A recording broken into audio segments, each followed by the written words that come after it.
when I was approached by the Caseta board and by Bonnie Campbell, who shall not be acknowledged at her insistence, I, she suggested that I might think about the importance of the fresh paint exhibition. And I know that Caseta's parameters are 40 years in the past. Fresh Paint opened in January 1985, but all the preparation for that show happened in '84. So it falls under your purview. And I also could not help but think of the sort of wonderful balance between 1948 and '84. Not only did George Orwell write 1984 in 1948, hopefully. I won't be quite as dystopian as he is. But I also was thinking about several things that were important anniversaries around now.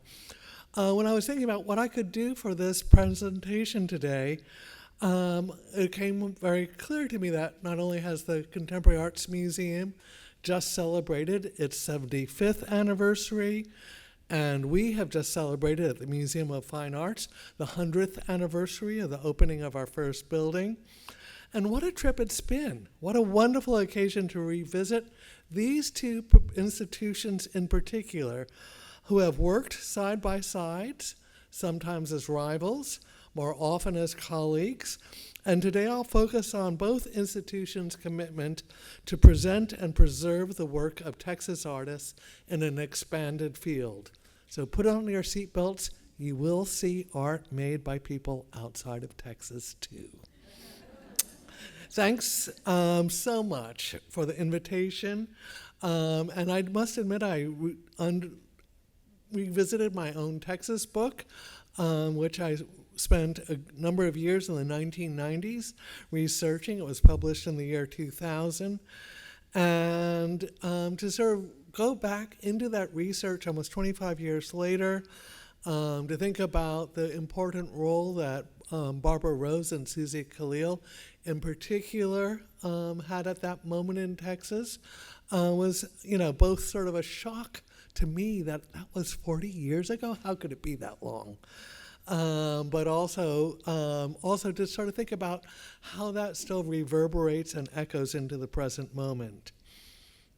I have leaned heavily on the pioneering research of several historians who chronicle the Houston scene, ranging from Stella Hope Shurtleff and Eleanor Freed to Tony Beecham, Cheryl Brutvan, Marty Mayo, Stephen Fox, Lorraine Stewart, longtime archivist, now retired from the Museum of Fine Arts Houston, and so many more.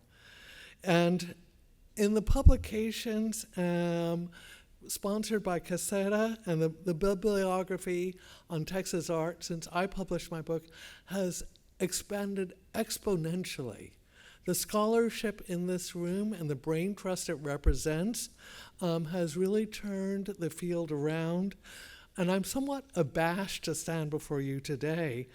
Most recently, of course, Pete Gershen's deep dive into collision brought forward information that was not known to anyone outside of deep archival research.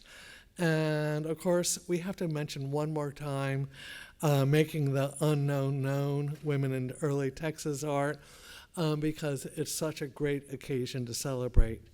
Together, all these projects offered a 360-degree view of the Houston scene.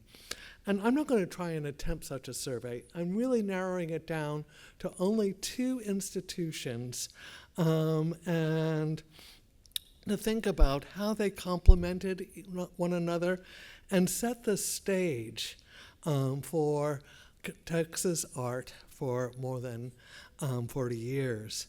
And finally, I want to acknowledge Peter Marzio, because it was he, as my director, the man who brought me to Houston first, that encouraged me to study Texas art in depth.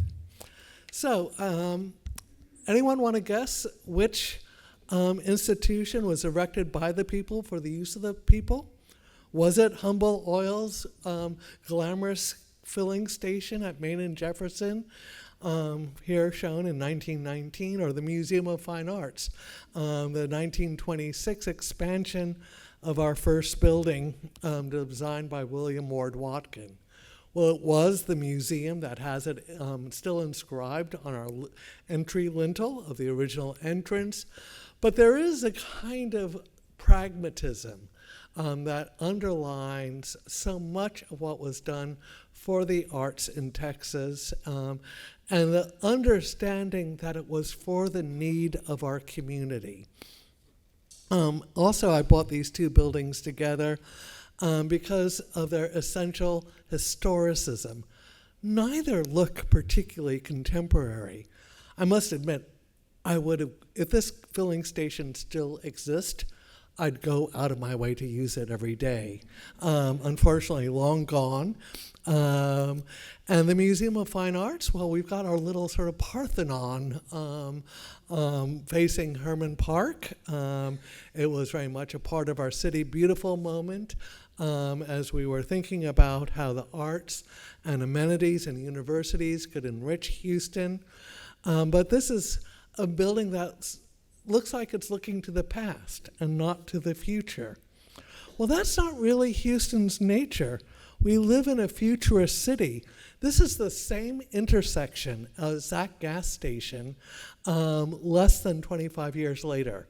This is Main Street looking north, right at the same intersection. You see a line of growing buildings, Walgreens drugstore, looking very suave and Art Deco, but the whole height of the city is changing with the surrounding skyscrapers, and we are then, as we are now, one of the fastest growing cities in the United States. That kind of accelerated growth continues to inform the art world, the nature of the city, and I will remind you that not only the changing population, but the changing demographics, which has now made Houston the most diverse city in the nation. Something not quite reflected in this audience yet, a goal perhaps for Caseta going forward. So how do we as an institution respond to that growth? Well, we are in 1946 or so, when this photograph on the left of our West Loggia, sort of trying to create at the Museum of Fine Arts a somewhat more suave and present-day interior. You see the furniture of Alvar Aalto, the great Scandinavian modern designer. Cindy Strauss, my colleague and head of the design department, is chagrined that this classic furniture is no longer preserved in our collection. And you see it side by side with some of our early 1930s acquisitions, but somewhat uneasily in juxtaposition with the sort of historicizing architecture of the room. In contrast, when the Contemporary Arts Association got launched in 1948, although they used one of our noble galleries on the now called the Weiss Gallery on the upper floor of the Museum of Fine Arts, it was a completely radical and new mood. This was a statement about a new idea of contemporary art that was very much coming out of the aspirations of Houston artists and Houston's most forward-looking collectors. To backtrack just a little bit before we get to that moment, though, I want to talk a little bit about Houston's museum's dedication to regional art. As you, I'm sure, have all known from earlier presentations, the Museum of Fine Arts Houston launched an annual exhibition cycle, and starting in 1925, under the direction of James Chilman, our first director, who felt strongly that without art production, little art appreciation is possible. So we opened a school at the museum within a year of that statement, and we were very much concerned with supporting the local artists. These exhibitions were later matched by circuit shows of Texas art. We also reached out to Louisiana and had exchanges with the New Orleans Museum of Art in particular to represent a broader version of the South. And again, a very familiar theme for many of us is the great moment in 1950 when the 25th annual exhibition of work by Houston artists awarded a prize to John Biggers, a newly arrived faculty member at Texas Southern University, and that will be discussed in more detail at the next paper. But the most important thing to remember is that at that time, and I'm sure many of you are aware of this, the museum operated under the same Jim Crow laws that operated throughout the city of Houston, and therefore making it impossible for Biggers to attend the opening ceremony. James Chilman used this circumstance to have the Board of Trustees rewrite our charter. We dropped our Jim Crow law that year, and I think that was a landmark in our own history. I wish we never had that history, but it was something that we stepped forward to do more than a decade before the public library system and the public schools and universities of Houston. And so it is very much a part of our story, which must never be forgotten. The first purchase prize was established in 1928, as Chilman felt that the museum needed a tangible record of the accomplishment of the progress of art in Houston. And that tangible record is an incredible archive that we continue to build upon. The first prize went to Evelyn Byers-Bessel, seen here on the right. I believe this is her wedding announcement from circa 28, as well as the beautiful still life composition, very Cézannesque, somewhat forward-looking for its moment, that you see on the left side of the screen. One of my heroines in the museum's Texas history is, of course, Ruth Pershing-Euler, whose Earth Rhythms won the award in 1935 at the 12th Annual Houston Artists Exhibition. And she became our museum's first curator and educator, working for more than 20 years at the museum. One of the tragedies of that shift in profession, though, was that she ultimately decided that she could not be a curator and museum professional and an artist at the same time. Not only did she cease production, but she destroyed many of her canvases. And so anytime you see a Ruth Euler available, it's rare, it's special. And I'm very glad that the museum not only acquired this landmark piece, but we inherited another great one only a few years ago. And then, of course, we did not acknowledge with a prize Forrest Bess at that time. He was featured in the 1939 Artists Exhibition, but our presentation of his painting Bread and Potatoes meant so much to Bess that he donated it to the museum following the exhibition. And you see him here many years later in his fishing shack portrait photograph by Eve Arnold. And I have never been able to make this absolutely certain. Maybe Claire knows this. But I believe that Eve Arnold had come to Houston, a noted photographer, because of the opening of the Cullinan Hall at the Museum of Fine Arts at that time. And she photographed a number of Houston dignitaries, and I always thought it was the DeMonils that introduced Eve Arnold to Forrest Bess at that moment.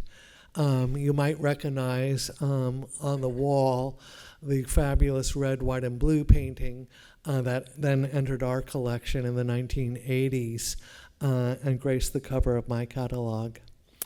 And then, of course, the other great hero of the moment, Robert Preuscher, who, when still a teenager, was already a sophisticated artist, grasping the real adventure of the new and the possibility of non-objective art with these three studies that entered the collection in 1940. These were the first non-objective works to enter the museum's collection. We had acquired abstractions earlier, particularly in thanks to Miss Ima Hogg's generosity, but to make the leap from abstraction to pure non-objective work was an achievement that Robert Preuscher stands alone in Houston at that moment. So he was one of the figures who championed strongly for the opening of a new arts organization in 1948.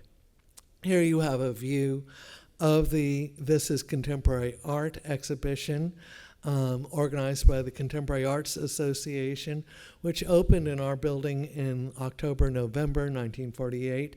Other people on the board of the Contemporary Arts Association then included Walter Farmer, the president, Mrs. Robert, as she would have been known then. We knew her as Carol Strauss, Preuscher. Shiwitz was part of that group. Karl Kamrath, the architect, Jean Demenil, and Alvin Romansky, collectors, and Richard Gonzalez. And at that time, the Contemporary Arts Association was able to boast that they had a membership of 200 supporters. And here's a second view.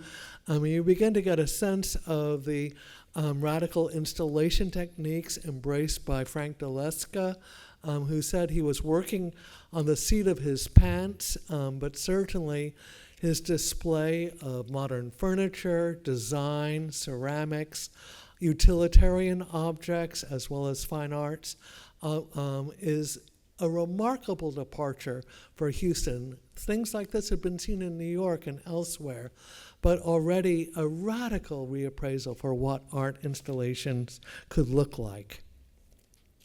And within a year, Karl Kamrath and the McKee and Kamrath firm had built the first building for the Contemporary Arts Museum, which opened near Allen Parkway and the edge of downtown in 1949.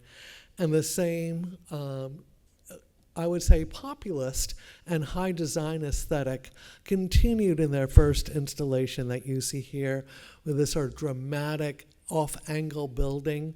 It's almost as if a building had tipped 45 degrees off-center, allowing for this pitch ceiling and the sort of wonderful vertigo of space that is so beautifully used in this installation view. And as another important show that came to that institution a year later in 1950 was a traveling exhibition that made a wide tour around America. It was billed as the Miller Collection, which was a corporate collection, but in actual fact, this belonged to Burton and Emily Tremaine, two great collectors based in Hartford, Connecticut, some of the most forward-looking collectors of their time. And Painting Towards Architecture first opened in Hartford in 1947. And the statement made by the museum at that time exactly echoes the ideals upheld by the Contemporary Arts Association, which is a new kind of art exhibition, an exhibition the importance of which to artists, to architects and industrialists, and eventually to the general public can hardly be overestimated. A pioneering effort which promises a unique and highly practical tie-up of the fine arts and industry without compromise on the part of the artist. So this was one familiar refrain that the Contemporary Arts Association upheld in many of their exhibitions. But there was another kind of art exhibition already brewing. Here's another view of the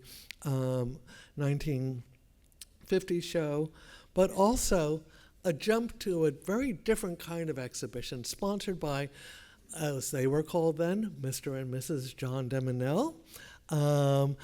And I would just remind you that a Vincent van Gogh show was hosted for 2 weeks here in Houston in February 1951, thanks to the incredible efforts put into the advancement of contemporary art in their eyes and what the Contemporary Arts Museum could be by the de Menils.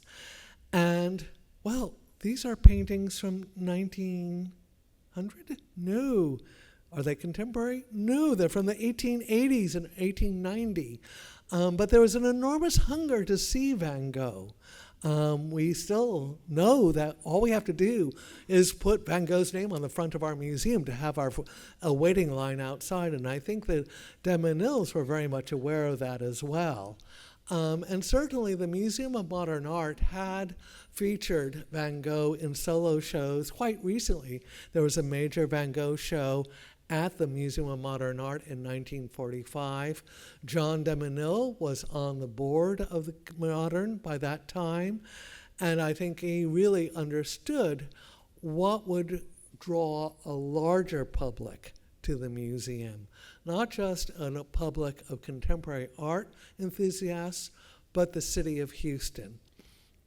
A colleague of the de Menils, John Hay Whitney, was so impressed by their efforts, he actually donated the novel reader, the painting in green in the center, to the budding collection of the Contemporary Arts Association. Yes, the museum was a collecting institution then. But very quickly it was determined that the value of the painting could be best translated into other needs, and so it was released from the collection of the CAA, and it's now in private hands, most recently just seen in Detroit. And then, of course, here we have John Biggers, The Cradle. I've already mentioned the importance of the art prize that it received in 1950. 3 years later, the Contemporary Arts Museum gave a deeper look at the students and faculty of Texas Southern University. Unfortunately, going forward, you will find that many of the documents of the Contemporary Arts Museum are incomplete. There was the catastrophic flood that destroyed many of the CAM's records. And so we have bits and pieces to put together the visual history of this moment, but we certainly know that this unusual ceramic by Biggers, no doubt, made with the encouragement and support of the other great faculty member, Carol Sims, was a part of that exhibition, and Herbert and Avagine Mears, who were the organizers of that show, were so in love with the work that they ultimately were able to add it to their own collection. And you can see this ceramic now in our galleries, lent to us on long term by the Mears family. There were special exhibitions that were focus shows too. In 1954, we got our first full-time professional museum director, not to imply that James Tillman was not professional, but he had to divide his brief between working for the museum and working for Rice University. And he began to do more and more contemporary angled shows, such as this paintings, exhibition by John Biggers and Jack Boynton. Unfortunately, I don't have a color reproduction of the Boynton, but the John Biggers that was featured in that show, we know, went on into the collection ultimately of the Virginia Museum of Fine Arts.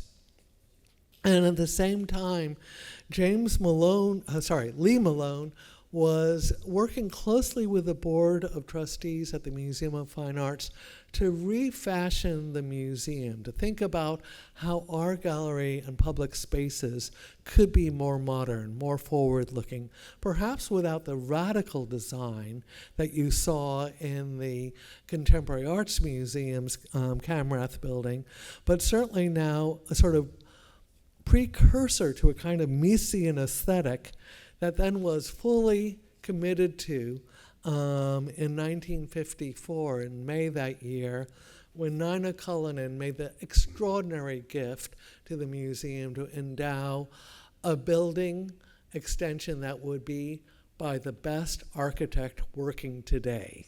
Mies was well known to New Yorkers for his many exhibitions at the Museum of Modern Art. He was known to Chicago for the work he had done there. But he was a new voice in Houston, and it's really Anderson Todd, the architect, who was also the nephew by marriage to Nina Cullinan, that brought him forward.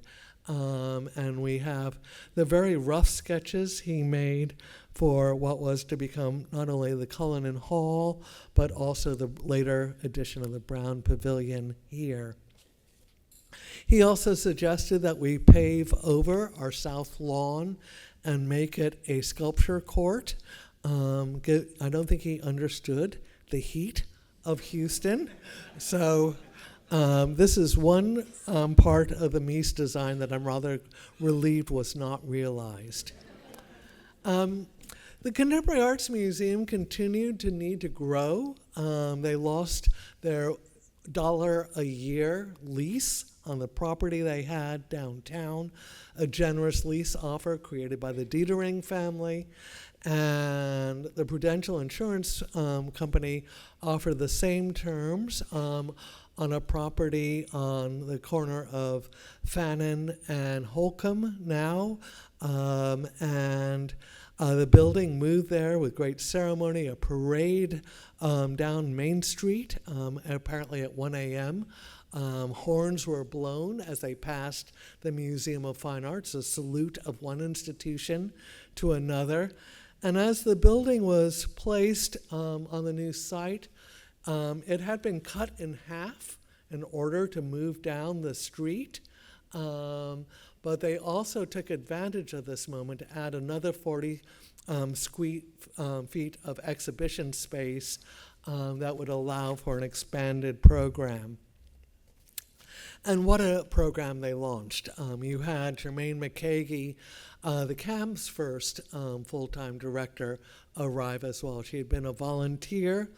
The organization had been run by volunteers, not unlike Cassetta up to that moment. Some people very effective and long-term, some people perhaps less long-term.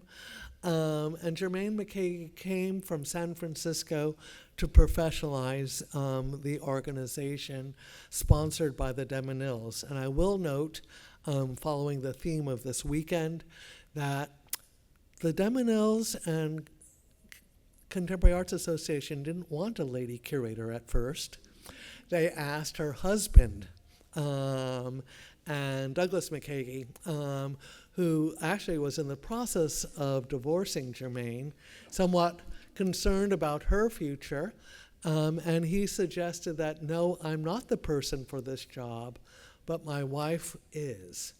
And Germaine McKagy exceeded all expectation. She was a truly visionary curator, not only gathering support for outstanding artists who had not been seen in depth before. We only have black and white documentation of her Rothko show, an artist who she gotten to know and work with when Rothko had teaching tenures in San Francisco. But I include a painting that the de Menils acquired that was a part of that show to give you a sense of what the color radiance of walking into that show must have been like. I also love the fact that, in contrast to people who think that contemporary art is difficult, Germaine McKagy knew that many people approach contemporary art with a little bit of defensiveness. I might not understand something abstract. So she started, a hallmark of her designs and installations was to include plants and flowers. That color that you blossom on plants was just as natural as the color that blossoms in paintings. and that there's a kind of quiet persuasion in her decorative choices. And I think that color palette of Rothko certainly influenced people like Jack Boynton. And you see his thunderstorm not looking like a Rothko, but the color radiance is so strong. You can understand why someone like Boynton would absolutely want to see a Rothko show, as well as to see his own work on view in museums. And indeed, Thunderstorm was featured at the MFA in 1955, where it won the Purchase Prize. Malone was also trying to think of other ways to install in more innovative fashion. While Mies was working on his design plan, Malone tried to do a surrealist show. I'm not sure it's that successful in our classic galleries, focusing on the work of Chagall and de Chirico. Certainly, those are the three most frightening children who have ever entered a museum. I must believe that this was staged, but you can see that, again, there's trying to work against the classical architecture of the Weiss Gallery to make it more modern, to make it more startling. But finally, in 1958, we had the Cullinan Hall completed, and this very glamorous photograph showing it like a spaceship that has landed in Houston. The exterior of Cullinan Hall and its 30-foot-high ceilings were immediately both a beauty and a challenge to Houston.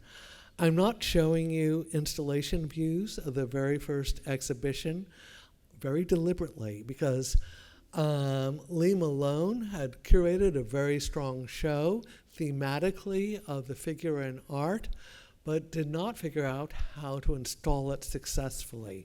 The walls proposed by Mies's studio were very short, as you can see in this view, and it was a very difficult space to work with. Meanwhile, down the street, Germaine McKay had a triumphant installation in much more modest space. Her Trojan horse, The Art of the Machine, was very forward-looking, using equipment from Texas oil fields as well as historic works of the Dada era to the present that celebrated the machine aesthetic.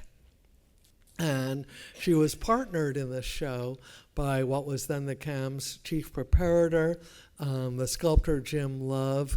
And it was Jim's careful curation of what he could find on the city junk heaps, this machine garden from 1958, that is a particularly wonderful addition to this exhibition. And McKay, at the invitation of the CAM and MFA board, did our first truly great show. One of the stipulations that Nina Cullinan had made when she underwrote the construction of the Mies Wing was that it be made available to the Contemporary Arts Museum Houston. She had been on their board. She knew that they had space shortages. She felt that possibly it would be a good idea for the MFA and the Contemporary Arts Museum to become a single institution. Ultimately, after many years of discussion, in 1960, the CAM board stepped away from that proposal. They felt that they could be a stronger organization independent of the MFA. But there were several important collaborations, including the great Totem Not Taboo. And then after McKay left the CAM, she retired off their staff in 1958. Other great installations she did included From Gauguin to Gorky, also at the MFA. And I think she did aspire to be the next director after Lee Malone had left the museum. Houston artists were still forward-looking. We had annual shows that continued in the late 50s. Robert Morris, who then became the next director of the Contemporary Arts Museum after McKagy left, was also a painter. His summer was the Purchase Prize in '58.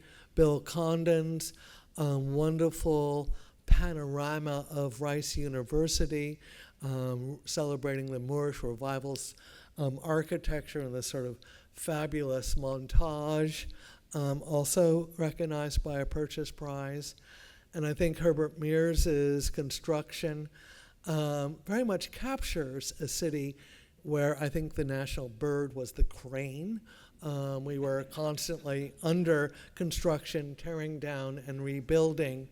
And I think some of us still feel like this when we try to navigate our streets at sunset at rush hour. The last CAM MFA project done together was the Architectural Graphics Show in 1960. Again wish we had color documentation of this exhibition. I know that Morris was very much a part of the planning of this, although it was curated by William Pena and James Culbertson.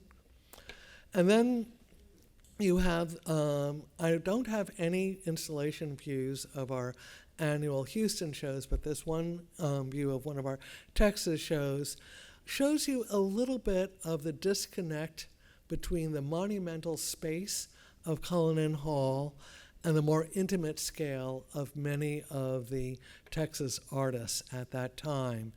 And this is an installation problem that had yet to be solved.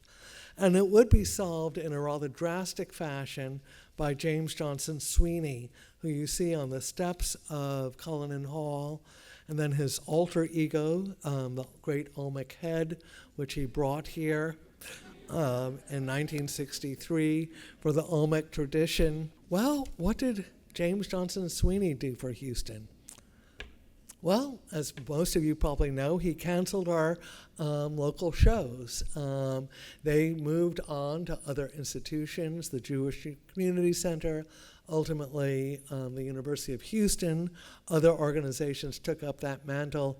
He did one show of the sort of Southwest Survey, but you see already he is doing a new wall configuration, these wonderful floating walls. But I will say this for Sweeney, he did continue to be eager to talk to artists. He had a particular friendship with Dick Ray, and he brought this painting into the collection as an outright purchase in 1963. And he also supported the work of John Biggers with a major drawing show that presented the work that Dr. Biggers had done during his African sojourn. What was happening in Houston? Well, we were sort of no longer the petroleum capital. We were becoming Space City. President John F. Kennedy spoke at Rice Stadium in 1962, promising that we would lead the world in the space race. And by '65, when this picture was taken, we have the Gemini 5 launch happening from the Manned Space Center in Clear Lake. Well, we have space and fantasy at the Museum of Fine Arts. We have the Great Calder as our own astral projection hanging over Cullinan Hall. There's also a fresh sense of adventure at the Contemporary Arts Museum. They did a major pop exhibition. And then the fabulous Rauschenberg show. This is one of those moments where I want to say to the historians of the MFA, why didn't we buy a work of art from the show? I am so sorry that these great paintings and assemblages by a Texas-born Port Arthur boy who had come not only far in American art, but had the year before been awarded the first Palme d'Or ever given to an American at the Venice Biennale. What a great show. why didn't these paintings stay behind? There was also a new emphasis on performance that were more and more a hallmark of the Contemporary Art Museum's programming in the 1960s. And here's just most of the views of the Camrath building were photographed at night for obvious reasons, for light balance and control. But those galleries weren't as dark as they appear here. They must have been radiant. And you see how wonderful the color, again, must have been with paintings like Pilgrim. And then another sort of in the space, in the new world and new technologies realm, we have the great John Tangley works that the museum acquired in one fell swoop thanks to the generosity of the de Menils. They suggested to James Johnson Sweeney that he should see a show at Alexander Yolos Gallery in Paris. Sweeney wrote back to the de Menils, saw the show, loved it. We have the telegram proving that Jean de Menil, now John de Menil, had become a Texan because he wrote back, buy the whole show. And you have John de Menil with the radio drawing. I actually think this photo of John de Menil was taken at the Contemporary Arts Museum, which is where this work was first shown before it came over to our exhibition. And I love the idea of the radio drawing as a piece that is conditioned by wherever it's shown. It picks up local radio waves. Unfortunately, the electronics on that have pretty much died, so you can see it in our galleries, but no longer in motion. Sweeney's last show focused on the work of Sam Francis, working in California. And there's another great show that happened after his departure that is too little known. There was Mary Buxton, who was acting director in the interim period that followed Sweeney's departure, did a major exhibition dedicated to Louise Nevelson. And you see the installation view and the great wall that we acquired after that show. And I cannot help but think that Dorothy Hood, who was teaching in the museum at that time, was looking at Nevelson, fired by the same ambition. So when she was invited a year later to do a solo show at the Contemporary Arts Museum, no longer in the Camrath building, but in temporary quarters at the University of St. Thomas, was learning a thing or two about increasing scale, increasing confidence. Not that her work looks like Nevelson or like Sam Francis, but there is a new level of assurance that you can see in her work, and I explored this relationship in greater depth in the Kindred Spirits show I did for the MFA a few years back. And then, of course, we had the Contemporary Arts Museum with its new Gunnar Burkitt's building opening in 1972. No longer culture on a corner, as the director then, Lefty Adler, stated. And let me find that full quote. We plan to bring visiting artists and to take a role in the development of the whole city by bringing statements via exhibitions about urban development. One day, art forms will flowing out to the people by being collected in and what we now think of as museums. Art can't be divorced from people. Art is society, and society is art. Art today moves out of the museums and into the whole city. So we think about social planning as something that happened in art in the 90s. No, already there were ambitions for this in the 1970s. And one of the first installations included Michael Snow's commission of the Goodyear blimp over the city, where filmic work was translated into the dot matrix of the blimp. And inside, you had work that was genuinely challenging to the general public as well as to the CAM board. Ellen Van Fleet's New York City Animal Levels was probably the most universally hated work, as she was trying to make a statement about life in New York. These were cages on the lowest level with cockroaches. There were upper levels rats, upper above that cats, and above that birds. But after a kitten died, the work was deinstalled. But there was very serious work done there too. And Helena Newton Harrison's Portable Farm Survival Piece number 6, is again a moment of forward-looking social engagement, where they are talking about climate change and sustainability. Again, 1972, when we have many people in 2022 ignoring this. And I talked to artist Mel Chin, who said no, he didn't get to see that show. He was in college in Nashville when that opened. He had grown up in Houston's 3rd Ward, but he was fascinated by what he heard. And as soon as possible, he sought out the Harrisons and his own revival field project. He traced directly back to the portable farm. And again, another footnote. In the Contemporary Arts Museum catalog, it is described as Newton Harrison's work, when in actual fact, it was a collaboration between Newton and his wife. The MFA did a salute to the CAM. Our director then was Philippe de Montebello, but by comparison, suddenly our culture on a corner, even with our most recent acquisitions, were looking pretty staid. And I'm not saying that any one of these works isn't important. These are still some of the hallmarks of our collection. But suddenly the idea of painting and sculpture as we were interpreting it was left behind.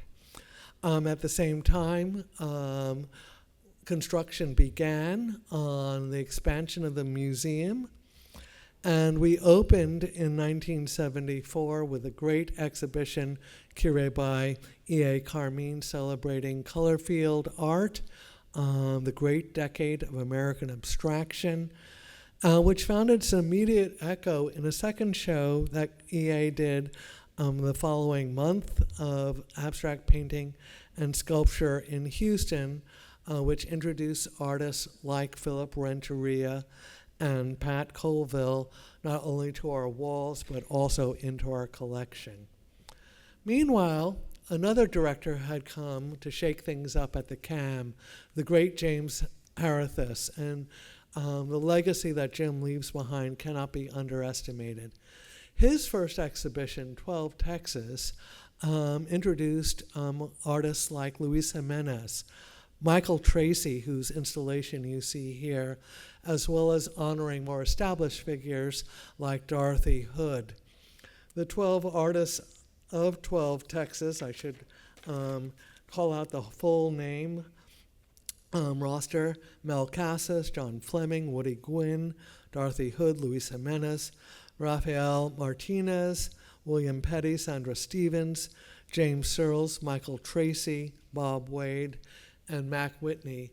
A few have faded from sight, but many are the backbone of what was forward-looking art throughout the 1970s and into the 1980s. And I want to take a moment in particular to pay tribute to Michael Tracy, who passed away this past week, one of the great, great artists to have ever worked in Texas. James Searles was the focus of a solo show, and indeed many of the artists in 12 Texas returned to be the focus of solo exhibitions. Terry Allen combined not only his assemblage work, but also the landmark album Juarez had just been cut, and music was very much a part of that installation. You had Harris's absolute commitment to Chicano and Hispanic artists, featured in Dalle Glace and a solo exhibition devoted to Mel Casas. Bob Wilson, the architect, purchased Humanscape from that second exhibition. And he came to me some years ago and said, the museum would never want, i.e. MFA, something this cutting edge. I'm like, of course we do. And so I'm very grateful to that bequest he made to us. Other artists, Hannah Stewart, whose work you know from the Miller Outdoor Theater installation, and also Fire, which followed the catastrophic flood. James Searle stepped forward to support the museum. And he said, after flood comes fire. Fire is the inspiration of artists. And he brought together, again, colleagues, friends. Over 200 artists were invited to be in the show. You have artists like Jesse Lott, that you can just see in the central background, being introduced in this exhibition. Another great curator, and I have to emphasize curators because that is my profession, that was part of the museum at that time, was Paul Schimmel. And he did a great show of narrative art and story, or American narrative story art that featured this great John Baldessari, which was immediately acquired by the Museum of Fine Arts' budding young curator, Ann Tucker. Ann was new to the staff at that time, and with the support of Target stores, doing amazing things in the Department of Photography, one of the first major departments of photography anywhere in America outside of the Museum of Modern Art and Rochester, New York. And this is her own engagement with Texas artists involved with narrative, Ed Hill and Suzanne Bloom's, also known as Manual, great installation, research, and collaboration. So by the time that James Harithus left, we had Mel Chin's Manila Palm firmly planted next to the CAM, and also a new presence on the block, the new kid. The Glassell School opened in 1978 in a building designed by Gene Aubrey and Nolan Willis for Cy Morris Associates, a building that lamentably could not be saved. We now have a Stephen Hall building in its place. But this museum school, which up to that point at the MFA, which had been alternately in education wings, in our basement, and then off-site altogether. Suddenly, our school had a presence. We had an art gallery. We had a more active faculty. And within a few years, Alan Hacklin had launched the core program, bringing a new generations of artists to our doorstep. Meanwhile, Bill Agee, the director, was working with Barbara Rose on a number of major shows that trace the history of modernism, from avant-garde Russia to a great celebration of Lee Krasner.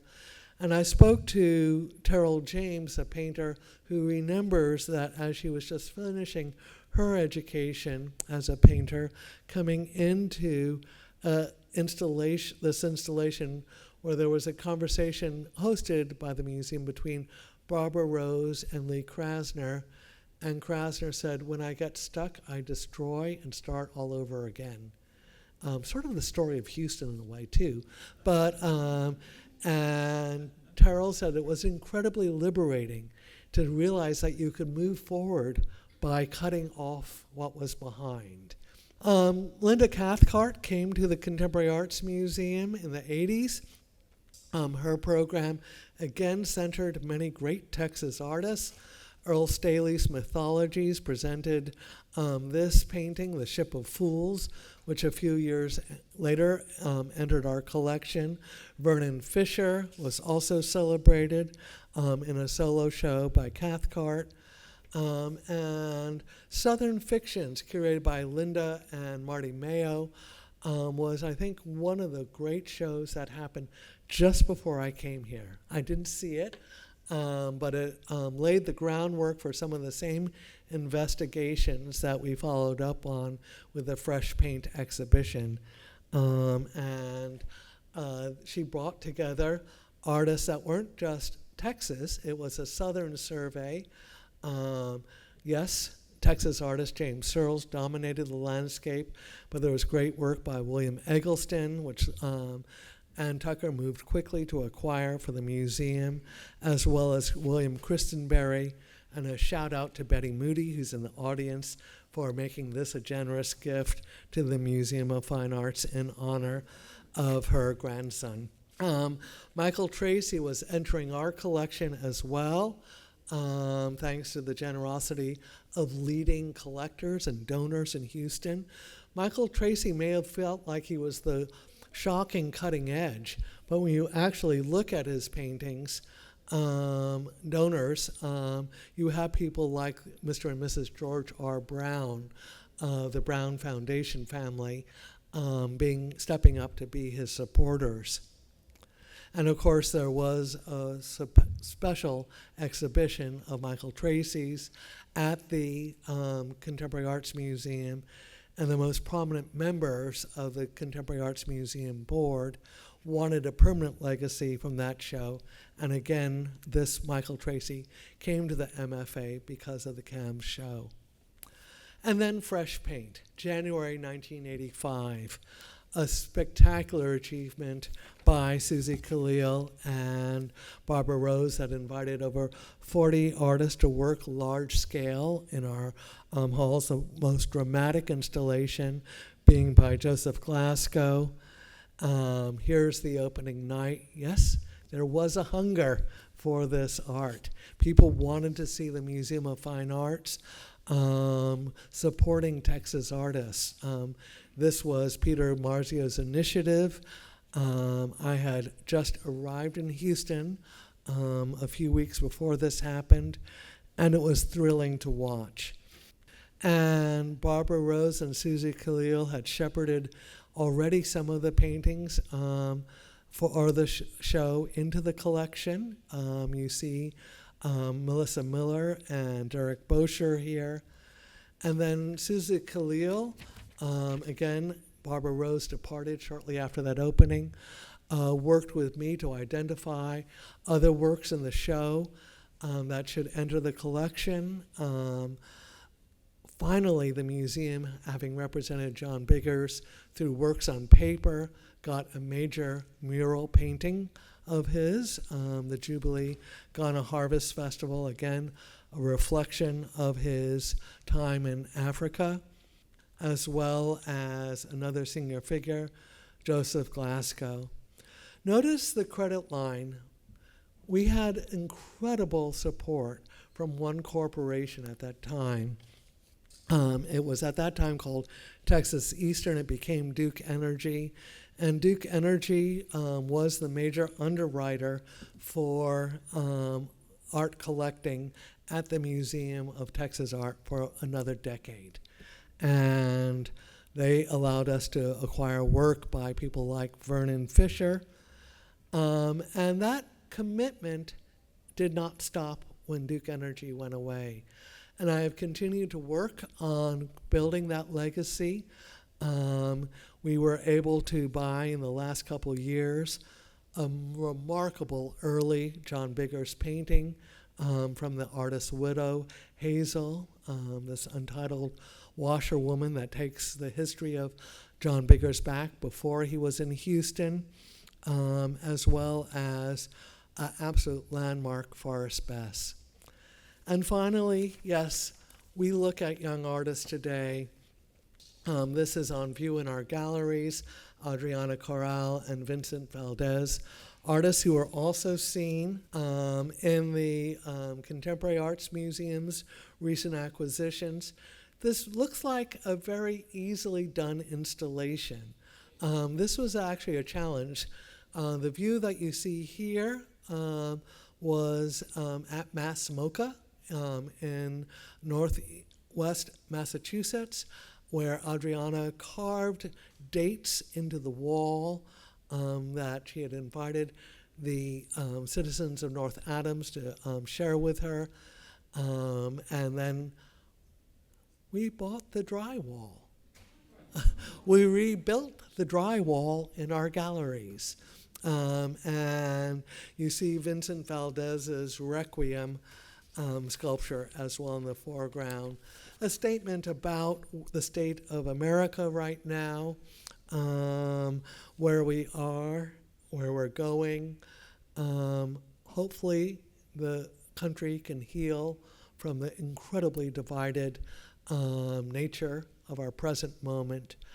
And I think it is incumbent on all of us as we indulge in regional pride to also think, what can we do for our region? How can we make our museums, our schools, our citizenry better, reflected through the eyes of our artists? There are so many other curators I'm indebted to. Alvia Wardlaw was my greatest mentor. Michael Grauer and I were often, I'm sorry he had to leave, in competition, trying to get the best historic Texas art for our collections. Mari Carmen Ramirez transformed the museum's commitment to Latin American art and now to Chicano art. And thinking of what we just heard from Bill Reeves, I love the fact that Reeves has another generation going. The gallery has flourished under the next generation of Reeves family members. There's a Ken Luce show up right now, historic contemporary / figure, still very much in Houston. And if you haven't gone, get yourself over to Taft Street and Fairview and give your eyes a good time. Thank you so much.